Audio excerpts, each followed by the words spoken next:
Hey, what's up mga ka-Earths? Magandang araw po sa inyong lahat kung nasaan man po yung part ng mundo. At welcome back po sa channel ni Jego TV. And for today's vlog, base po sa request ng ating isang subscriber. 2 years ago, gumawa ako ng content regarding sa magkano nga ba ang basic na gastos ng isang OFW dito sa Doha, Qatar. Ni-request po ng ating isang subscriber. Shoutout po kay Boy Airbus 4782. Yan, i-relay ko po yung comment niya. Sabi niya po, Lods, gawa ka ng bagong update sa expenses dyan. Sana mapansin. Thank you. So, yan sir, shoutout sa'yo. At eto na yung ating updated na cost of living price dito sa Doha, Qatar. Bali, ang reference ko dito ay galing sa website ng Numbeo, which is yung ginamit ko din last time, 2 years ago. So, just a heads up lang po, parang ang nag-increase din po yung price, yung cost of living dito sa Qatar. Let's say from 1 rial to 2 rials sa bawat basic needs.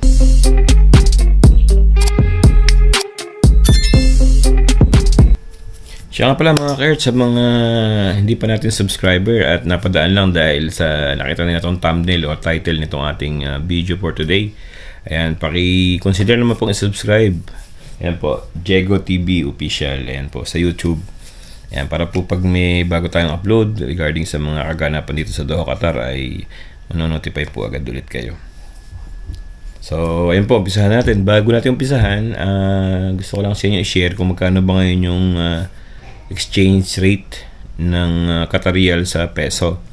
So, bali sa ngayon po, ang palitan ay 15.61. 1 rial into 15.61 pesos. So, sa mga babanggitin ko pong price, paki-convert na lang po kung magkano po yung presyo sa peso.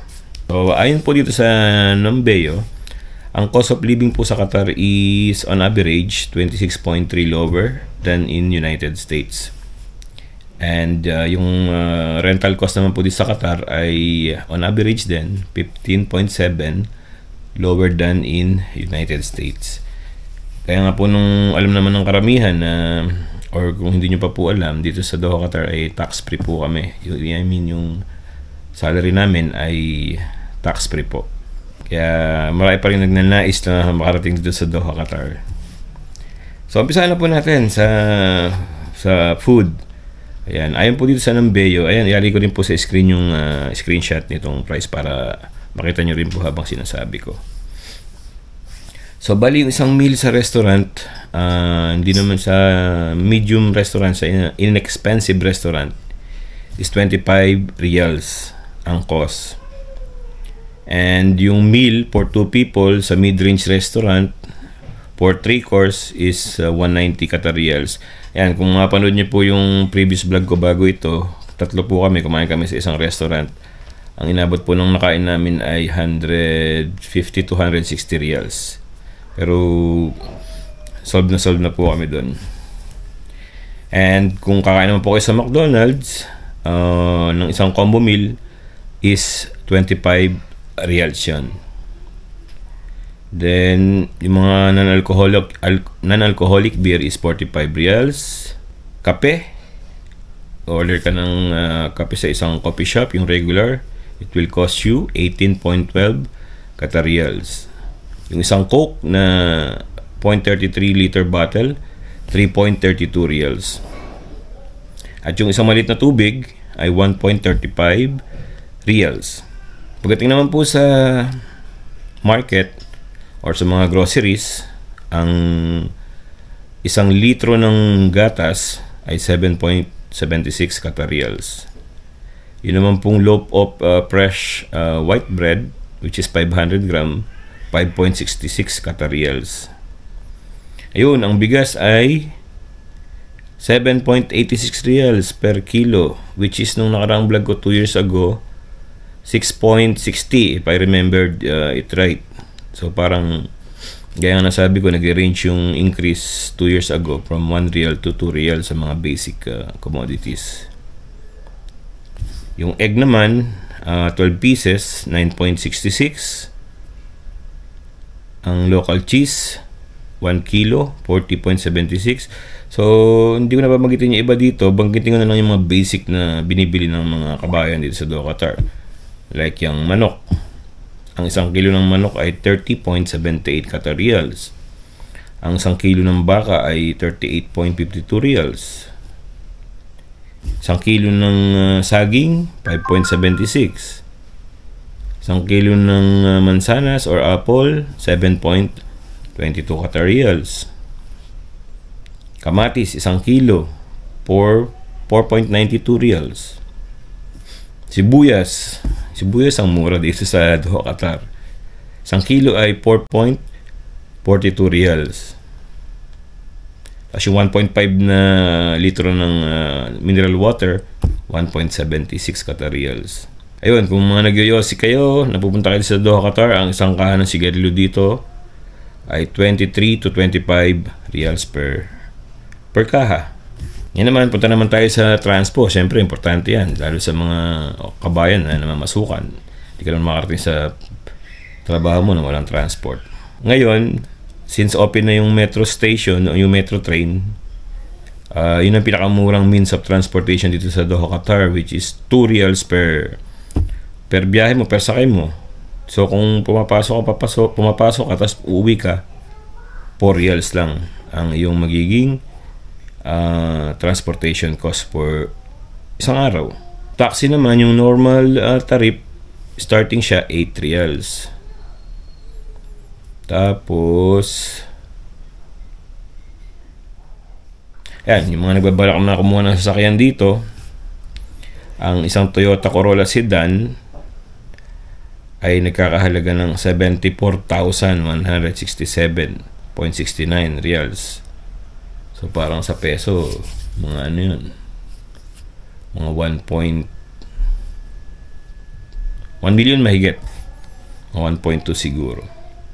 Sa utilities naman, monthly, like yung mga basic bills natin, like electricity, heating, cooling, water, garbage, ng isang apartment ay 353. So gaya dito sa aming flat, bali nga pala yung flat namin ay 2-bedroom flat. So parang ganun yung magiging average ng babayaran sa utility, 353. Except pa yung ano doon, wifi, wala pang wifi. Sa wifi may mga binabayaran din dito na siguro mga 500 monthly. So ang ginagawa namin dito, nagsishare kami. Bali may ka-share kami na yung kabilang room, isang family din, tapos kami. Pero sa case namin, free na kami dito sa sa wifi. Free na rin kami sa tubig, sa kuryente. Bali nagsishare na lang kami sa gasol. Ayan.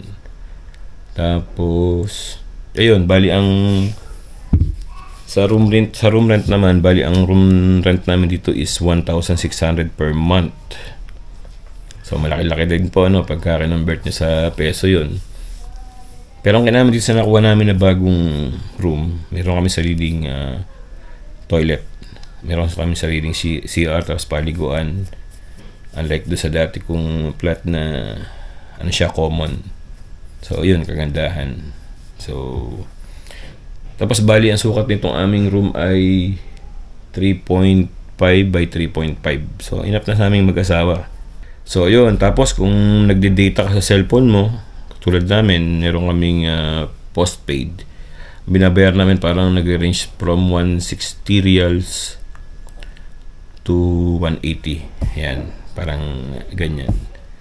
Ano na yun, meron na yung phone call sa Pinas, pwede may local calls dito sa Doha, tapos may 10 GB data. Tapos sa childcare, preschool, kindergarten, nakalagay dito is 2,770 Riyals per month. Kaya nga yung bunso naming anak ay nung bago mo 3 years old, inuwi na namin sa Pilipinas kasi mas dito, kumbaga practicality. Mas doon na lang namin pinag-aaral since nakakauwi naman kami madalas. Yun na lang ginawa namin. Kumpara dito, parang monthly, parang nasa convert mo into 7, mga kulang 40 mil na to monthly. So yun nga pala sa mga dati ko pang subscriber at sa mga nakapanood ng previous vlog ko tungkol sa kung magkano nga ba yung dapat na maging sweldo nila dito sa Doha, Qatar. Base dun sa sinabi ko na increase from 1 real to 2 real sa mga basic commodities, parang dati nabanggit ko na at least ang sweldo mo 3,000 to 4,000 reals para kahit paano may matira pa rin sa iyong sweldo. Sa sweldo mo kasi alam naman natin na pag nandito tayo, nagpapadala tayo sa ating mga pamilya sa Pilipinas. So do sa salary na 3,000 to 4,000 reals, kahit paano makakapag save na tayo doon kahit konti. Kahit na nagpapadala tayo sa Pilipinas, may natatabi tayo. So base ngayon sa sitwasyon na tumaas ng piso or 2 reals, dapat hindi na bababa doon yung sweldo nung pupunta rito. So dapat mas mataas pa. Kung dati sinabi ko 3,000 to 4,000, at least ngayon 4,000 to 5,000 yung maging salary nyo para maging decent naman yung life nyo dito sa Qatar. In a sense na nakapagpadala ka sa Pilipinas pero nakakapagtabi ka rin dito sa Doha, Qatar. So kung bababa pa dun yung offer sa inyo, medyo mga kabayan, magdalawang isip na kayo dahil sigurado mahihirapan kayo. Base lang yun sa experience ko. Ayan. So kung offer sa inyo is 4,000 and up, good yan. So yun. So baliin yung update natin ngayon sa magkano ba ang gastos ngayon dito sa Doha, Qatar. So sa mga subscriber po natin at sa mga makakapag nito na kung may gusto pa kayong igawan ko ng vlog or content, ipaki-comment lang po dyan sa baba kung ano po yung gusto nyong topic. So gagawin po natin ng separate na vlog yan. Alright? So yun lang po, hanggang sa muli na lang po at abang-abang po sa next upload ko. Ayan, ingat po ang lahat at God bless. Bye bye.